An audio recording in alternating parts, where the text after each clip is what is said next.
Rato, Baruch Atah Adonai, Noten HaTorah. Hello, Jerry and Andy and Marjorie and Janice and Marcia and Danielle and Helene and Dale. It's nice to have you all with us.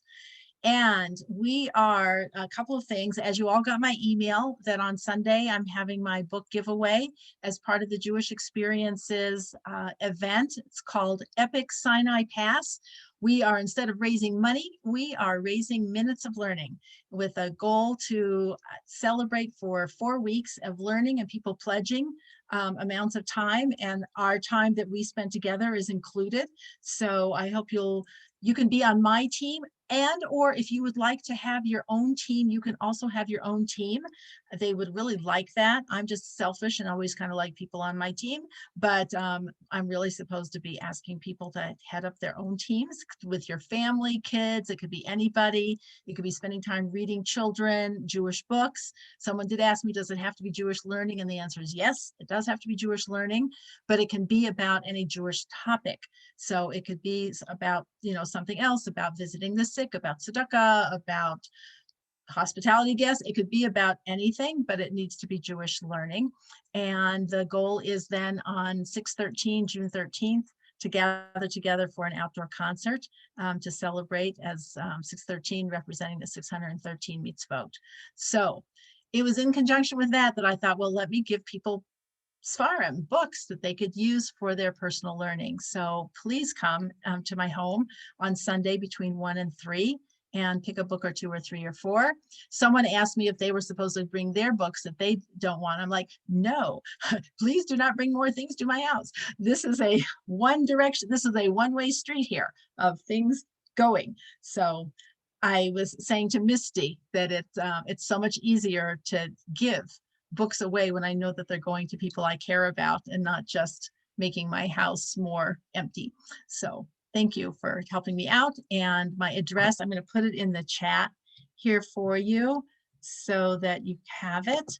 Let's see, what did I do here? Hold on one second. Everyone, it's 760 Magnolia Street. And we're right off of 8th Avenue and Monaco. And so please, oh wait, I thought I was typing it. Hold on a second. I'm not so good on the laptop.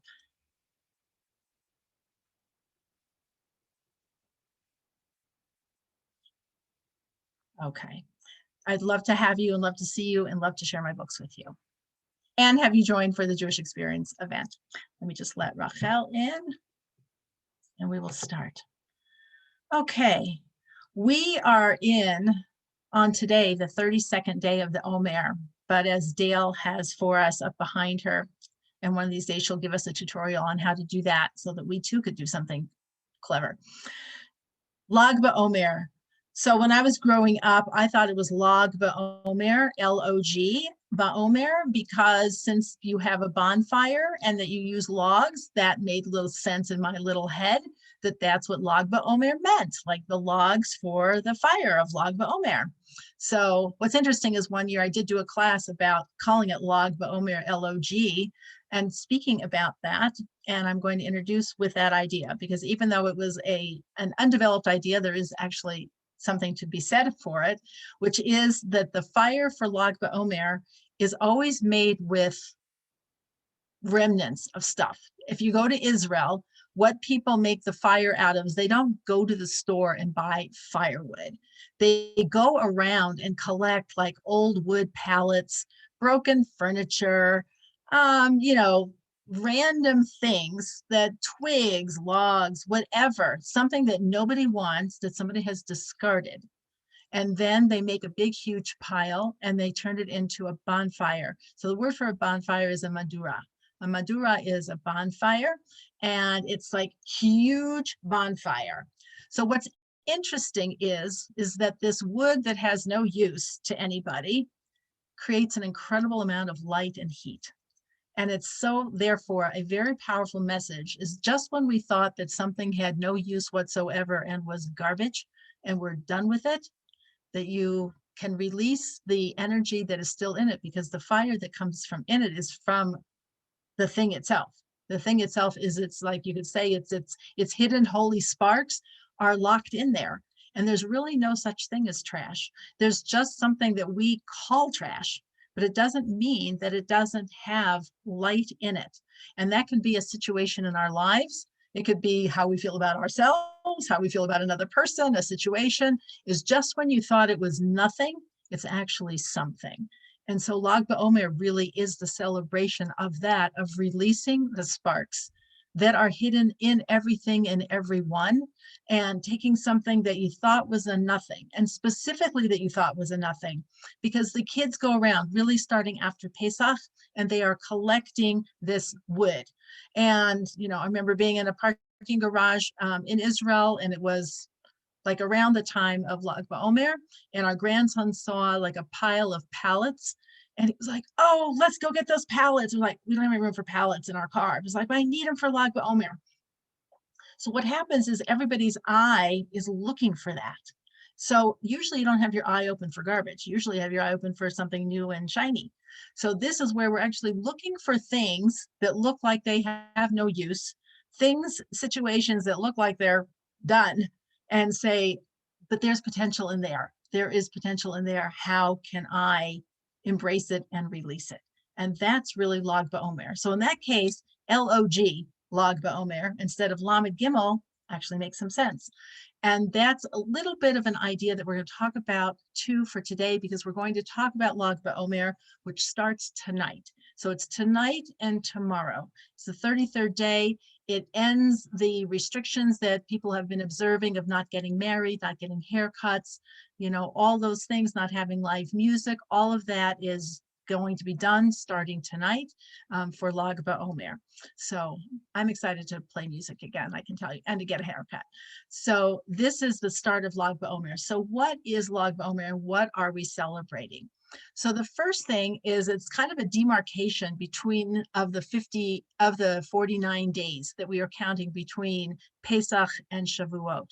So they're divided into the first 32, and then the final ones, okay, the final ones of the final 17. So we've had 32 days, we're on the 32nd day, and then we'll have 17 more days. Altogether, that equals 49. As it happens, of course, the number 32 and 17 are meaningful. 32 is the gematria, the numerical equivalent of the word lev, which means heart. Lamed Bet, not Lamed Gimel, but Lamed Bet. So we have 32 days before we hit Lag BaOmer. Lamed Bet is lev, is heart. And then 17 is also meaningful, and that is the gematria for the word tov, meaning good. In other words, the Lamed Bet is good, is heart, and the 17 is tov. So we have together a good heart, but we have heart first. So it's, instead of lev, we have lev tov. We have the way you say it in Hebrew. You say the heart first and the tov second. Lev tov, heart good. So we are now going to enter into, and Lag BaOmer starts the process of the good days. The first days were the heart days, the first 32, and now we're going to enter into the Tov days of what does Tov mean. So this Tov, first of all, having a Lev Tov is what we're cultivating in order to come to Mount Sinai and to receive the Torah, which is a good heart. It says that the Jewish people stood at Mount Sinai, Ki'ish echad b'lev echad, as one person with one heart, that their hearts were unified. That was probably more miraculous than God appearing to the Jewish people, is that the Jewish people stood as one person unified. So this Lev Tov, this good heart, says this is one of the most important things that we cultivate in order to come to Shavuot, to stand Ki'ish echad b'lev echad, as one person, as one being with one heart. But we want to talk about what is the good part, and that's what we're going to focus on. And that has, let's see, prohibition, no weddings, no haircuts, over or just for tonight or tomorrow. So some people, that as actually a more complicated question, Marcia, believe it or not, for most people, it's we're done. Starting tonight, you can get married. So it's for the rest of the time. There's some people who are doing a different kind of account who only have it on Lag BaOmer and then they return. But that's a more complicated thing about when they actually started their count. So very good question, and a class unto itself on how we would do that. For all of us here, I'd say starting tonight, all of that is over, and you can do all those restrictions no longer will apply. Thank you for the question. I'm sorry I didn't see it before. Okay, so this tov is what we want to focus on, and it's related to why Lag BaOmer became Lag BaOmer anyway. Why do we even have a day where this all changes? What are we observing? Why are the restrictions over?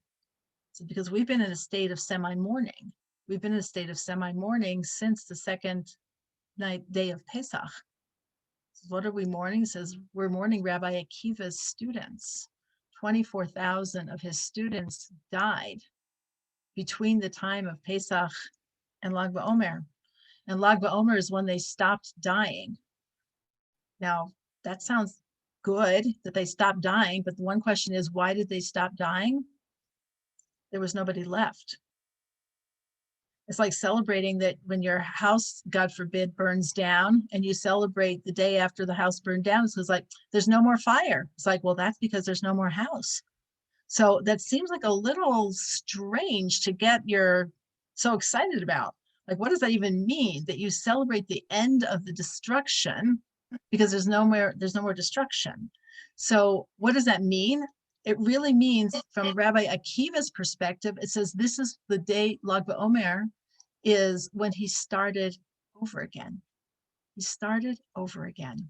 Talk about trash and garbage and like a situation that is hopeless and helpless. Is like, what do you mean? So if we look at Rabbi Akiva's life, he is our role model for starting over when things seem completely done, over and gone, and in seeing the tov, seeing the good in every single situation. So he's our hero. He's our hero all the time, and he's our hero in very difficult times, whether it's a difficult time personally, in the community, the world. This is the person who we hang on to for dear life, honestly, is Rabbi Akiva. So let's think about him and how much, what this even means. We know that Rabbi, yes, Andy. I'm sorry. Weren't there 5 students left? Thank you for saying 5. There were not 5 students left. He started over with 5. Oh, he started over, but you're right, absolutely. He had 24,000. We're talking about a very successful program here. Okay, he had a very successful program. Yes, and Rabbi Shimon Bar Yochai was one of his students that he started over with after the 24,000 died. So first of all, Rabbi Akiva himself did not even start learning. So Misty, this is for you. He did not even start learning the Aleph Bet until he was 40 years old.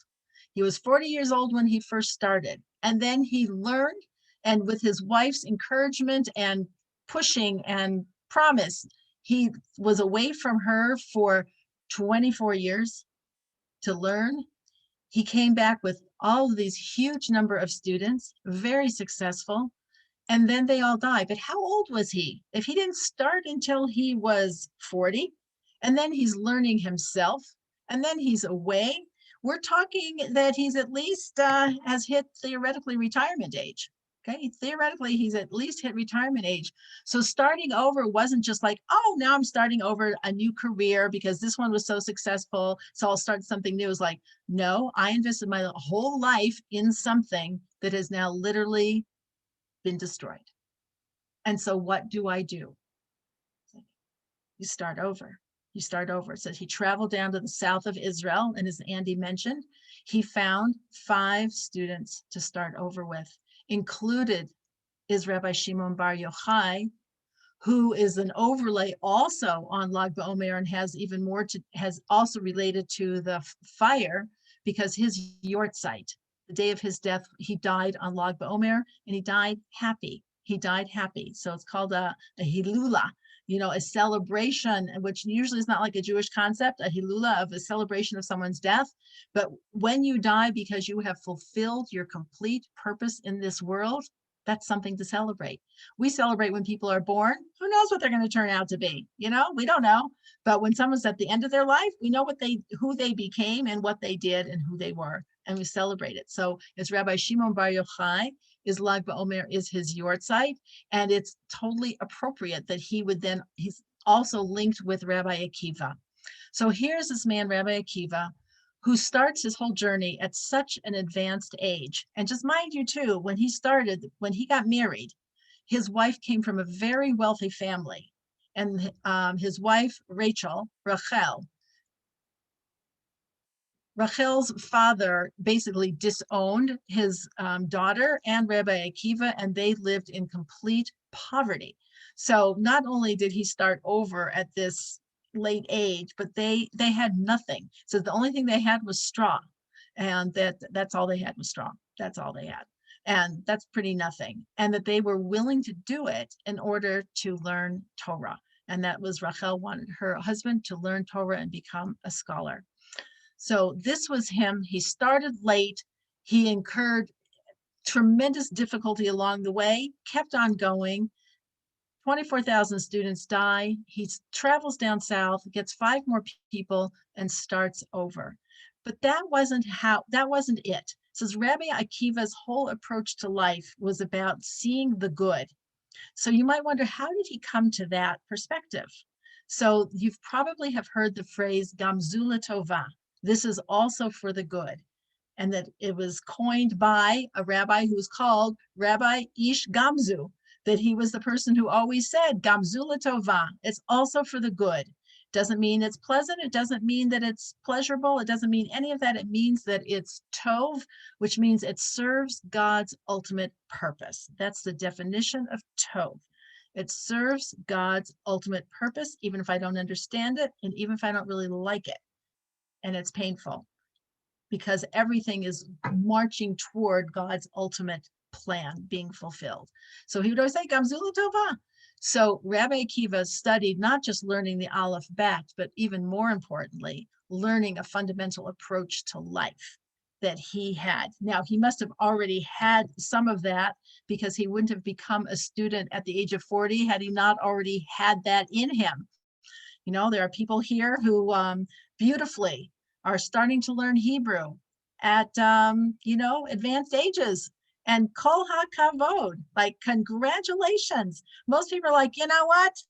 Been there, done that. If I didn't get it before, I'm now on retirement mode. I'm on, flatline. Just, find me some balls and bats or clubs or something, and I'm just gonna play golf for the rest of my life. Like, not that there's anything wrong with playing golf. You should play golf and enjoy. And I really admire you if you can get anything and not kill somebody in the process. Amazing. But that's not a goal in life. That is an activity. But to keep on learning is Rabbi Akiva, just keep on keeping on. And it's never too late. It's never too late to start over. It's never too late to see the good. It's never too late to keep marching forward. So I know that so many people, after a year of the pandemic and social unrest and economic uncertainty and true loss and suffering and pain, people are exhausted and people are demoralized and people are feeling like, when is this going to end? Like, when are we going back to normal? When's my life? And all the things of, I was supposed to have done this. I was supposed to have gone on a trip. I was supposed to have gone to a wedding. I was supposed to have, been at my grandchild's celebration. I was supposed to be at my own family celebration. I was supposed to, but it didn't.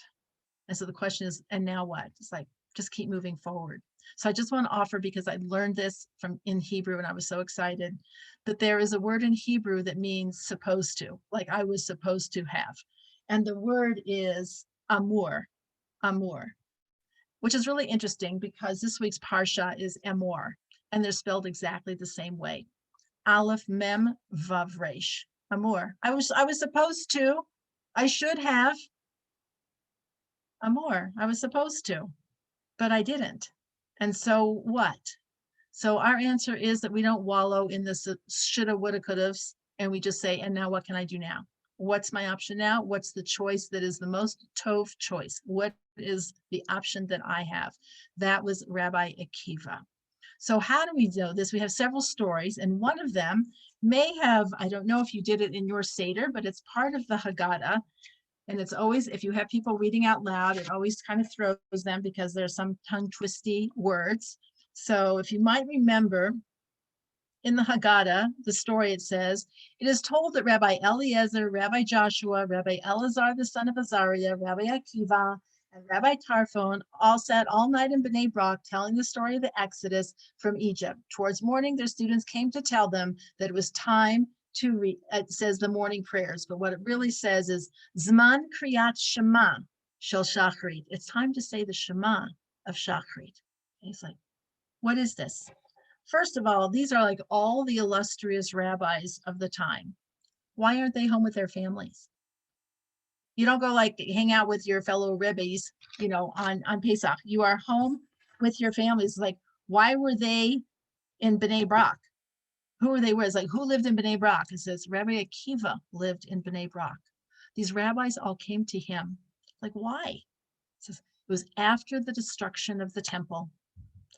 After the destruction of temple, the Romans, with their horrific, violent, disgusting, besides the murder and mayhem and everything else that was going on, the complete desecration, the burning of Jerusalem, there was no Korban Pesach. There was no Pesach offering that could be done. Jerusalem was destroyed. And the rabbis, these sages are, is there a point? Is there a point? Like, should we even be having a Seder? It's like everything's ruined. And who do they go to? Rabbi Akiva. He'll tell us what to do. Rabbi Akiva is, we spend all night, we talk about the Yetziat Mitzrayim, we're talking about the Exodus, we have a Seder. And he needed to have like this rehab Seder for these great rabbis to get everybody back on track because there was such despair. And he was the one who was able to elevate them.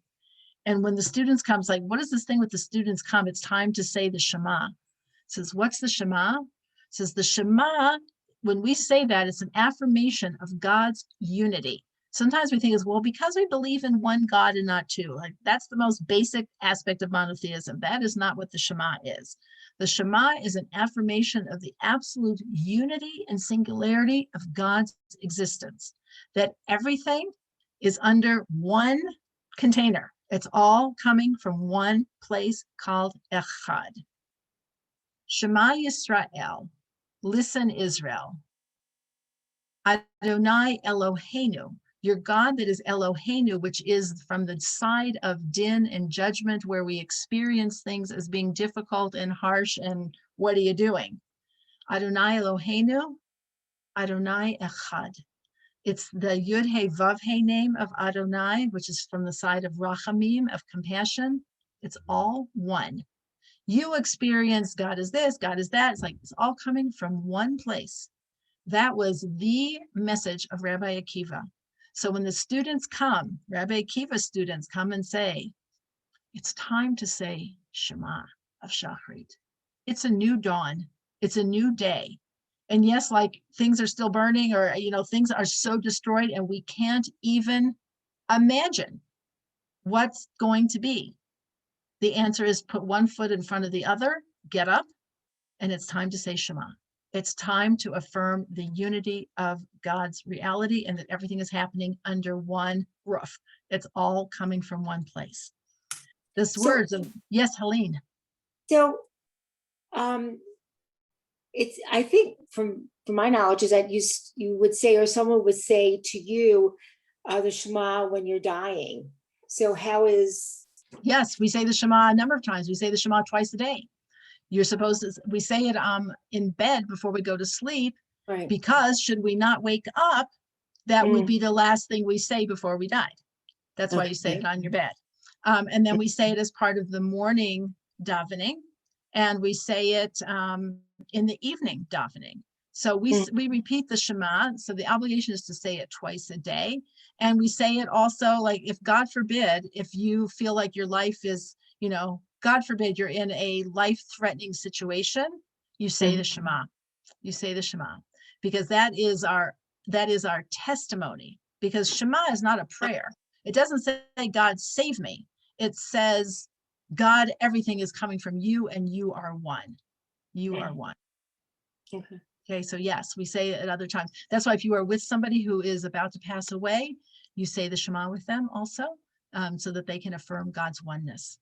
And in fact, Rabbi Akiva, those are the words, his dying words as well. That we read on Yom Kippur. That's part of the martyrology. of these Mm. same Romans who executed him for teaching Mhm. Torah. Mm. And so when they executed him and his death was so gruesome, they combed his skin with, metal rakes, and his Mhm. students were just, they were just falling apart. Yeah. And they said, and he was smiling, and it Mm. was like, why are you smiling? And he said, my whole life I have wanted, when I say the Shema, you shall love God with all your heart, with all your soul, and with all your might. I wanted to be able to give Hashem my soul. And Mm. now I have that opportunity. How can I not smile? It's like, oh my gosh, Yeah. you're at a level that is beyond me. So Yeah. this level, but this tells us this is what we're actually saying. This is the Shema. And it says that when he said the word echad, that his soul left him. So Mm. this class comes from a rabbi. His name is Rabbi Shraga something, and I forgot to write it down. I apologize. Um, he was quoting the Gemaras and everything. It wasn't his Mm. unique thing, but that's who I learned it from. So since the question is asked, since he wanted to give his life, not that he wanted to give his life because he wanted to live as long as possible, but since he was in the process of giving his life as a sanctification of God's name, why Mm. didn't his soul leave when he said the whole nafshecha? Why didn't it say with all of your soul? Why didn't it says, like, as he said the word soul, why didn't then his soul leave? Like, that would have been a good dramatic moment. So because that wasn't really the point. The point was the word echad. It says the word of echad is like, I'm experiencing you, Hashem, as a complete unity. Everything that's happening my whole life, it's all from you, and I acknowledge you, and I am grateful to you. So that his soul leaves him on the word echad. So this was Rabbi Akiva. He always saw the good. There were several other stories that I'll share about him as well. This makes me happy because our oldest grandson's name is Akiva, and he was named for Rabbi Akiva. There's no other Akiva in our family, so he was named for Rabbi Akiva. So I have a special place in my heart for this. I hope he should just grow up and be like him, this Rabbi Akiva. So Rabbi Akiva says that there's a story you've probably heard, that the sages were walking on the destroyed area of Jerusalem, and they saw foxes coming out of where the Holy of Holies was, and the other rabbis start crying. Our leaders have no problem crying. I just want to point that out, that we're like an emotional group. We like react. The other people are all crying, and Rabbi Akiva is laughing. It's like, why are you laughing? It's like, why are you crying? It's like, are you kidding? It's the Holy of Holies and there are foxes. It's like, this is terrible. And Rabbi Akiva is like, yes, but the prophecy is that the temple will be destroyed and foxes will roam the hills. But then there's the other prophecy that after that, and then it will be at some point rebuilt. So now we know that we can trust prophecy because the first one came true. If the first one came true, so will the second. So how can I not be happy? Before, I maybe didn't think that maybe the prophets knew what they were talking about. I mean, Rabbi Akiva didn't say that. Of course, he would think the prophets knew what they were talking about. But he saw only how it was an indication for the good. There's another story of him walking with the sages in the meat market, buying meat for one of his colleagues' son's wedding. So that would be like, think of the most famous, wonderful, amazing people who decide to all go shopping together, and they're like at Whole Foods in the meat department getting, food. It's like, what are you guys all doing here? So he said, why was Rabbi Akiva with them? And first of all, why were these people shopping anyway? Like they were, Rabbi Akiva wasn't wealthy, but the person who was having the wedding was wealthy. Just send your servant, go get the meat. Have Amazon deliver it. Like, what are you doing in the meat market, and why are you with all these special people? Said that people didn't want to get married. It's like how people feel. Like, why bother? The Romans are murdering people. They're murdering us. They're raping our wives. They're killing our children. Why would I want to get married? It's like, I have to say, I remember when our daughter was born, God forbid it was not this situation, but people lose confidence easily. And I was taking her when she was a newborn. They had a baby exercise class, or I don't know, massage class, something at Rose Hospital. And so I took my daughter there, and I was walking in with another mother, and she said, I just hope this wasn't a mistake. And I said, enrolling for the class? And she said, no, having a baby. And I'm like, whoa, like, I'm like, okay, should I call child services? Like, what's the problem? I said, why would it be a mistake? She said, well, the world is in such bad shape and, limited resources and blah, blah, blah. And like, I don't even know if I should have had a child. And I'm like, well, I have to say, I just figure that any children I have will be part of a solution and not part of a problem. So, but that was the attitude. So people give up. And the first thing that goes is getting married and having children. And so it says, Rabbi Akiva said, and I forget which rabbi it was, whose son was getting married, yes, he should get married and I'm coming with you. This was an intervention, emotional intervention. I'm coming with you and we're going to go to the store together and get them meat for the wedding. And it's not going to be a schwach wedding of like, okay, fine, we'll get married. It's going to be a beautiful, big, simcha-filled wedding as an expression of faith and trust, and God's running the show. And our job is to take the next positive step that we can take toward the goal of making the world be as God would like it. And God wants people to get married and he wants them to have children. So that's your job. So that's why all those sages were in the marketplace. Otherwise, it's like, what are these guys even doing there? That's not usually the scenario when they have that. So Rabbi Akiva is this person who in all situations, and it wasn't that he was living in some ivory tower having just like these lofty thoughts. He was living a very difficult life himself personally at a very horrific time for the Jewish people. And as his students, who we now know, those are the rabbis we know. When you study Talmud and you're talking about Rabban Gamliel, Rabbi Tarfon, all those people, those are them. The Torah we have is the Torah that Rabbi Akiva basically built out of the ashes, out of nothing, and out of the pain of personal, like, it'd be bad enough if somebody else's students all died. You could come in and be the, consultant and like how I can help you rebuild yourself. But they were his students. That's kind of depressing. It's like, wow, I must be really effective at what I'm doing. Look how much I failed. And his answer to that is, okay, start over again. Start over again. So we take this back to Lag BaOmer and the whole idea of where are the places in our lives where we may have kind of given up, where it's like, I'm too old, I'm too tired, I already did this before. They were shopping for Rabbi Gamliel's son. Thank you, Dale. Rabbi Gamliel's son. And I think he was wealthy because he could afford all this meat for all these people. Yeah. And it's also just interesting that these people all gravitate toward Rabbi Akiva. It's like they needed and wanted his perspective and his approach and needed to be taught, but to realize how challenging it is, that even if you're a great sage, you could be amazing. And still one might suffer from this, I won't call it pessimistic. Many people would call it realistic. I'm just being realistic. I'm just seeing the world as it is. And Rabbi Akiva's like, no, you're not. No, you're not. The way the world is it is all moving toward what Hashem wants for the ultimate goal, which is why you and I are all sitting here because of Rabbi Akiva. There wouldn't have been all those rabbis. There would have been nothing. So we are all here because of him. So we know that we carry that spark in us, that we carry that spark of being able to start over. And the Jewish people have demonstrated that without even knowing that they were doing a Rabbi Akiva thing. So think about the Jews in every place throughout history, even going back to Fiddler on the Roof and before then as well. When the Anatevka is going to be, everyone has to leave Anatevka because there's going to be a pogrom, and whatever the villager says to the rabbi, I thought we were waiting for the Mashiach. And the rabbi's answer is, we'll just have to wait for him someplace else. It's like, we don't say it's over. It's like, okay, so go someplace else. The Jewish people have been flung from one corner of the world to the next. As soon as they get someplace, they just start over. If you sat there and really thought about everything that we've been through, you would have no energy to do anything. But thank God, God has given us the ability to carry the memory, but not to completely carry the trauma. I think we kind of carry some of the trauma, but we also carry a lot of the gift, the start over gift. We can start over.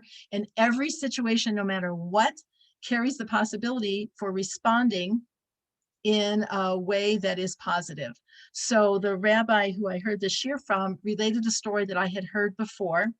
It happened during the Holocaust, and Hungary was one of the last countries to have their Jews rounded up and killed. And they were a big group of, I don't know if it was the yeshiva boys or who it was, but they were like strong boys. But they were taken to Auschwitz and they were sent to the gas chamber. And they were in the gas chamber and they were already stripped and on their way to their death. And one of the boys said, "It's Simchas Torah. We should dance." And the others were like, "Dance? We're like dying. Like, what do you do? Like, what are you even talking about?" He said, "We're so grateful. We're Jewish people. And when somebody is about to give their life, al Kiddush Hashem, to sanctify God's name, the Shekhinah, the divine presence, is here. So we don't have clothes on, but the divine presence is here. Let's sing." And they started singing and dancing so loudly that the German officer heard and like came in. It was like, "What are you doing? Why are you singing and dancing?" That he had heard people screaming and yelling and crying and praying, but he had never heard singing and dancing. And they said, "You have nothing to lose at this point." He says, "We're so grateful that we're going to leave this world, which is filled with people like you who are so horrible, and we're going to God. And so how can we not be happy?" So the commandant like freaked out and said, "The gas chamber is too good for you. Come out. You're coming out, and I'm going to torture you to death tomorrow. And we'll see where your singing and dancing is." In the morning, another German, somebody came from someplace and said that they were working on building something and that he needed a group of people who were strong enough to do the work. Well, these guys who had just recently come to the concentration camp, they were the strongest thing going because they hadn't been there long enough to completely go down. He said all of them were taken, and they were taken for work. And as the story goes, they all survived. They all survived the war, which is how we know the story. Otherwise, we wouldn't even know the story. So it says like, this doesn't mean that if you sing and dance, you get to live. It doesn't. Rabbi Akiva sang and danced and he was murdered. But what it does mean is that there is no such scenario. There is no such scenario as it's too late to do something positive. It's too late to see what I could do, even in the most horrific situation, to say something, feel something, do something that is positive, that takes me towards Tov, that takes me towards good. Rabbi Akiva's life was so inspiring, and he inspired the people of his own generation, and he inspires us down to today. And the Jewish people have done that. So think about the Jewish people who were walking corpses after the Holocaust, who went to Israel, Palestine at the time, and built the country. People who came to the United States and built their lives with nothing, with absolutely nothing. People who got married in DP camps. Like, seriously, you're going to do that? People who were born in DP camps, and people were there long enough. I know people who were born in DP camps. It's like, really? Most people are too depressed and distressed and destroyed. How do you do that? It's like, because of the logs. The logs, because of the trash, is just because it looks done, doesn't mean it's done. There's an incredible amount of energy, and it just needs to be kindled. It just, all it takes is a spark. It just needs to be kindled. So when we think about Lag BaOmer and how we can celebrate that, is to think about, how can I kindle a spark of something that I thought was done, that I was just feeling, it's not worth it. The world, I was talking to somebody 2 days ago, and they said, that first of all, that they're so overwhelmed by how many horrible things are going on in the world, from, killing basically shooting baby elephants for no reason other than just like to have the trophy that you killed a baby elephant, to, I don't know, take your pick your country, pick your issue. There's so much that it feels so burdensome. It's like, how do you find the light? How do you find the light? It's like, here's this madura, here is this bonfire that is throwing an incredible amount of light, an incredible amount of heat from garbage, all from garbage. So that's true. So that has to be our working metaphor for Lag BaOmer as we transition, that we've been doing heart work the first 32 days, the Lamed Bet, Lave, heart work. And now we're looking for the Tov. Where is the 17, the remaining 17? Where is the good? How do I start over with something that I thought I don't have the energy? You know, people are discouraging me. Do you ever try to start something new and people are like, really, you're going to start doing that at, you know, at your age, at your stage, it's time, you're done, you know, relax, whatever. It's like, no, there's more time. As long as we are in this world, there is time and reason and potential to do something amazing. So instead of focusing on the amour, I should have, I would have, I could have, I didn't, I was supposed to, I was supposed to. It's like, okay, you were supposed to, but you didn't. And so now what? And that's the question. And now what? And being willing to do something small, because that was Rabbi Akiva's other gift. Said, what made him think that at the age of 40, he could start learning the Aleph Bet? I have to also say, when you're 40 years old and you're sitting in a little kindergarten class, it's a little humiliating. You know, they didn't have like Jewish experience, Kiruv, Hebrew 101 for adults who missed the boat. He went and sat with little kids to learn.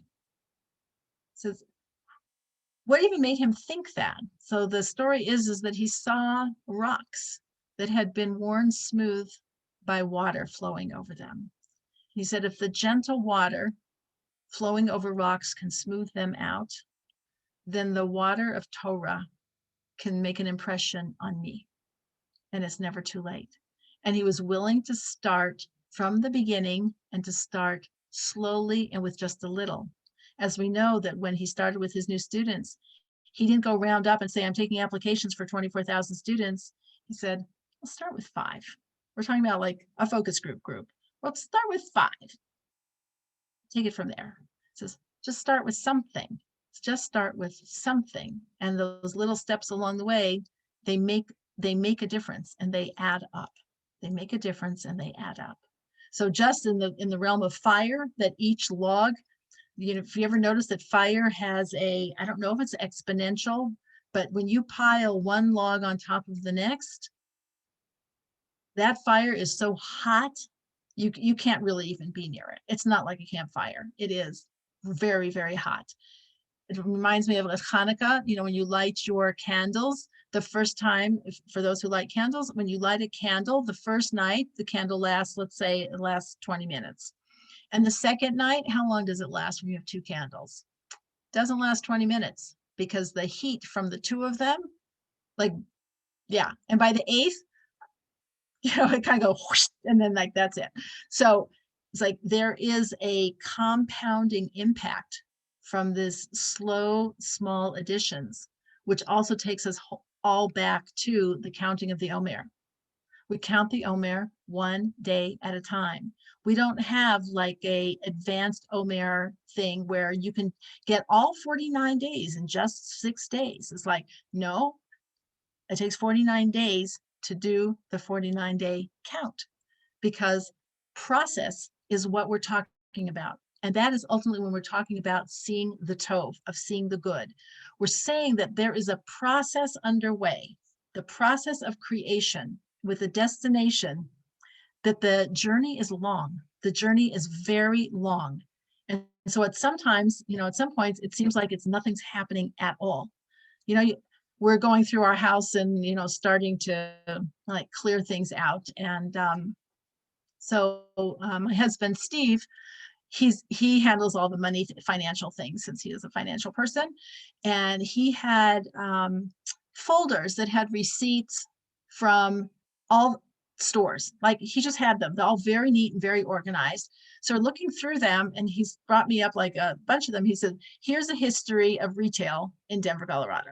So it started with the Denver Dry and Fashion Bar and Made DNF. And like we had everything everything was there. And it's funny because when you think about it, you think, oh, things haven't really changed that much. You know, I've lived here my whole life. It hasn't really changed that much. It's like, yes, it has. Yes, it has. So change and transformation is always underway, which is why to say ever that something has ended it's not just that it's a pessimistic statement, it's not factual. It is not factual. The only thing that doesn't change, like once it reaches its level, is like plastic. But since the world is not made out of plastic and you're not made out of plastic, there's no such thing as not changing. So that's the other message between the 49-day count is it's a process and it takes time. It takes time. And we may not live to see the end results. Rabbi Akiva clearly didn't live to see the rebuilding of the temple that he, envisions, but he could see it in the future. He could base his actions on it without seeing it. So there is a process and there's transformation that is always possible. So transformation is the other aspect of the logs of Log BaOmer, is by definition, says, what happens to those logs? They're transformed into heat, energy, and light, so that the process of transformation is always possible. And that's what we're ultimately trying to do, is we are transforming ourselves into people who can more easily, readily stand at Mount Sinai on Shavuot to receive the Torah and carry it forward and contribute our portion, our piece to the chain of history, the chain of life that will ultimately bring God's promised conclusion, which is the coming of Mashiach, the rebuilding of the third temple, and peace and shalom for all of humanity. And our job is just each day, whatever's in front of us to do. And it may be, maybe my job today is to go with Rabbi Gamliel to the store and say, yes, you are making a wedding, and, being optimistic. I know people are putting off weddings like, oh, I don't know, COVID, blah, blah, blah. It's like, get married. What are you waiting for? It's like, oh, it's kind of depressing. It's like, don't be depressed, get married. And so it's just kind of interesting. It's like, we need to have that approach. So sometimes my job for the day is just to be optimistic and see the good and see what I can do to take a step in the right direction. I have to say, we're going on the trip to Israel, and I'm excited for the women who are here right now, who are coming with me. And I think we have one space left on the trip. And, this trip was supposed to have been last April, a year ago, April. And we just kept postponing it. So first we postponed it to last October, then we postponed it to this April, and now it's rescheduled for this October. And those other times was like, we weren't super confident that there was going to be a way to go. But you know what? As long as it was, first of all, it wasn't costing any money to change the tickets, thank God, with the airlines. It's like, what I can do is express confidence and hope. Is like, Hashem should know that I want to go to Israel with these women. That's what I can do. So that's what I did. So, okay, so then I had to change it. So I changed it. Sometimes that is the tough key. That is the mission. That is the purpose of what we're supposed to do. So each of us in our own lives, in small ways, big ways, relationships with other people, our world, our communities, everything, sometimes it can look really bleak. But if we can keep the Rabbi Akiva perspective and focus on, especially these next 17 days, the Tov days of seeing the good, finding the good, and not just seeing it and finding it in an abstract way, but making choices, comments, decisions based on that and expressing it. Because for Rabbi Akiva, notice that he always had all these people around him asking him, like, why are you laughing? And he would always say, and why are you crying? Why are you focusing on the negative? I think there was another story too, that they went past a horse, a carcass of a horse. Sounds pretty awful to me. And that the other people who were with him, like, oh, and Rabbi Akiva says, like, what white teeth he has. That was what he could say. It's like, he has white teeth. It's like, it's not true. It's like, what are you choosing to focus on? So the world can be filled with things that are really, really ugly, distasteful, unpleasant, and horrible.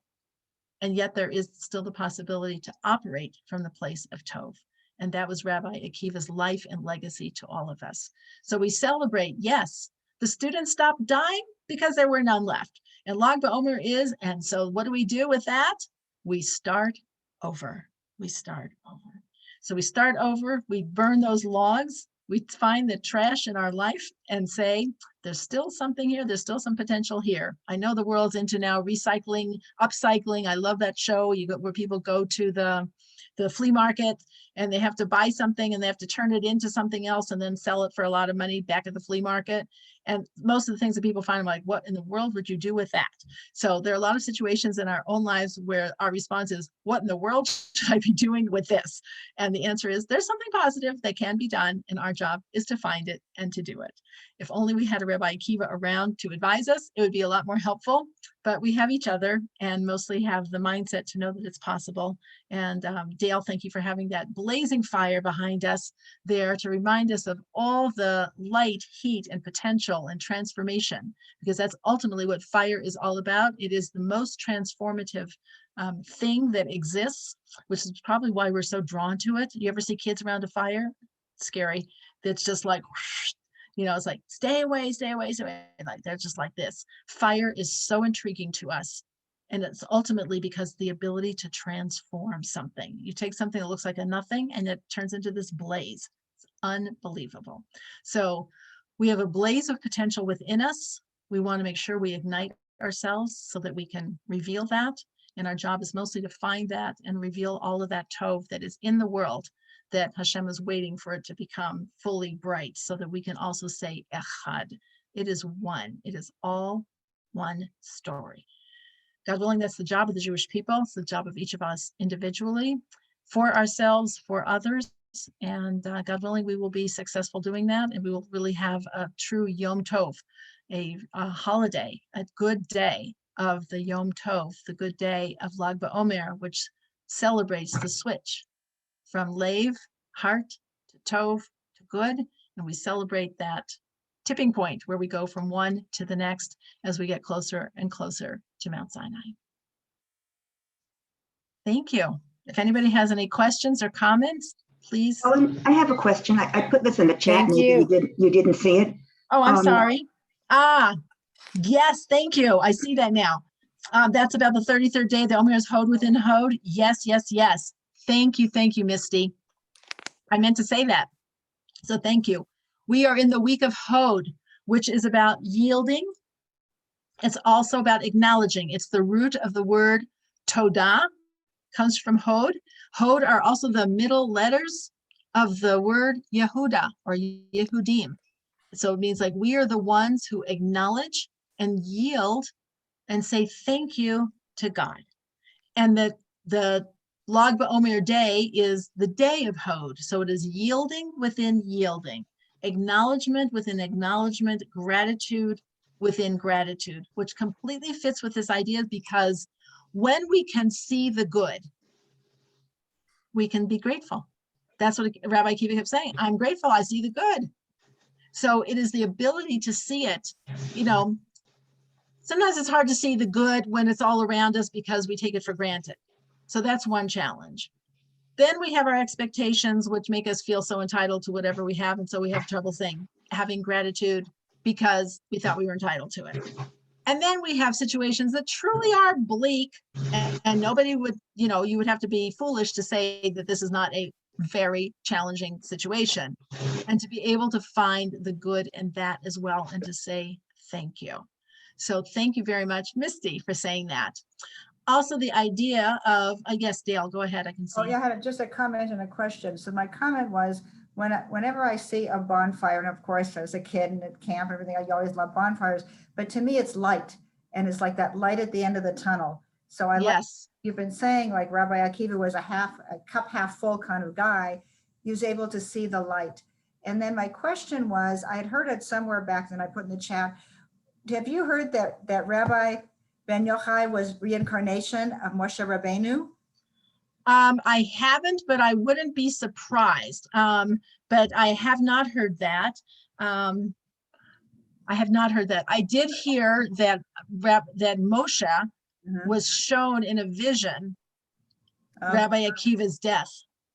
And Moshe challenged God of like, this is his Torah and this is his reward. And God basically said, stop asking or I will have to return the world to nothingness. It's like, even Moshe was not able to see like the whole picture. Quick gematria, because I didn't have a chance to put it, but I had read that the gematria for Lag BaOmer and for Moshe was the same. Oh, okay, very nice. Okay, I did not know that. Yeah, that's a guess. I didn't have a chance to like put it together, but maybe that's the connection with Rabbi Ben Yochai and Moshe and like. So, okay, maybe so. Let's do that quickly. Someone can add it up. Lamed plus Gimel. We're saying the log 33. and the BaOmer, so that's 33. Mhm. The bet is 2. Ayin is 70. Vav is 6. Mem is 40. And Resh is 200. So what does that equal altogether? I lost you at 111. I have the 30, 35 and 70 is 105 and 6 was 111 and then I lost you. Oh, then we get the Mem is 40. Okay, 151 And then Resh is 200. is 351. Okay, Moshe is Mem Shin He. So that's 40 plus 300 plus 5. No, 345, we're off by 6. Okay, well, I'll tell you how you might get there. Is Mhm. it's maybe possible that Omer can be spelled without the Vav. Yeah, that's So true. in the Torah, for example, There's the 6. so just so we know that we have the Omer that it says, hold on one second. Yes, in the Torah in this week's Parsha, on page 682, verse 10, where it says that you shall enter the land, I give you and reap its harvest, and you shall bring an Omer that's spelled just Ayin, Mem Resh, and Andy There just you learned. go. Andy it just is the learned same. about this. This is the case where the Vav doesn't appear, and there's a little dot next to the Ayin that tells us it's an O sound. So Omer can be spelled with or without that Vav. So then it is the same gematria. Thank you very much. Amazing. Thank you so much. Had not heard that. That's great. You guys are amazing. You know so much. So yes, we've got the 33rd day. We've got Hod within Hod, the yielding within yielding. And the final thing I want to say about that yielding, which is, it's like, what do yielding and saying thank you have to do? So it's like when we yield to somebody, it's like we make space for them. Like by definition, if I yield to you, I make space for you. Like that's what yielding means. Saying thank you does the same thing because I'm thanking you and acknowledging that I was lacking something and I had space. And so it creates space for you to give to me.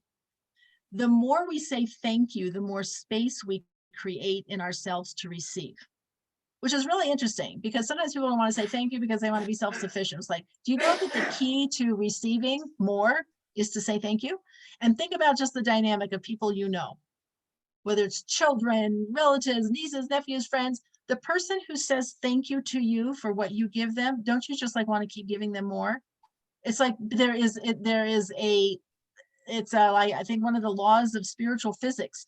When there is a thank you, there is space created for more blessing. They want to give. And it's not just like out of like, well, say thank you and I'll give you. It's not like that. It's like the thank you itself creates the space to receive. When somebody's looking for the good and saying thank you for it, even in a desperate situation, it actually creates space for some bracha, some blessing to come in. So it's like making a crack, like Dale, you're saying, like letting the light in. Guess what happens when you make a space for the light to come in? Guess what happens? The light comes in. So it's like by definition. So when we have this yielding and this opening through the process of expressing gratitude, we make space to receive more good. So they're wonderful books. I read it all the time. I've read it like 5 times. This one I'm not giving away. You can get it for yourself. It's called Say Thank You and See Miracles. Say thank you and see miracles. And it's people who are saying it's not about davening or praying for things. It's just saying thank you, even for the thing that is painful and negative while you are in it. Say, thank you, Hashem. I know this is something that I need. Thank you, thank you. And how that there's a spiritual dynamic goes on that we are not necessarily aware of. But you can see how it is even in our own relationships.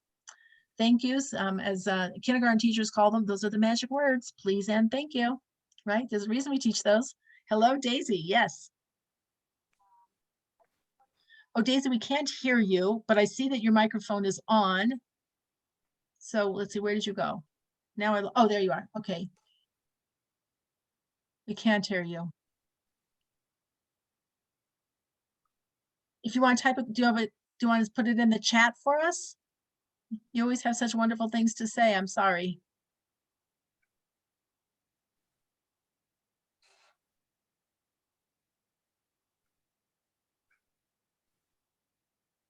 I'm sorry. Okay, I'm sorry we missed it. All right. Okay, ladies, it was so nice to see you again. Please come to my house on Sunday between 1 and 3 for books.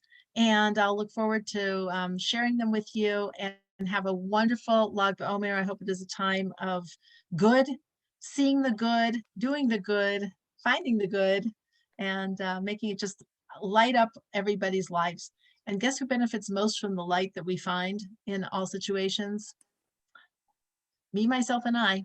So it's like a person who walks around with light has light, and that's the greatest joy of all. So hopefully, and light has the big benefit of it's easily shared with others.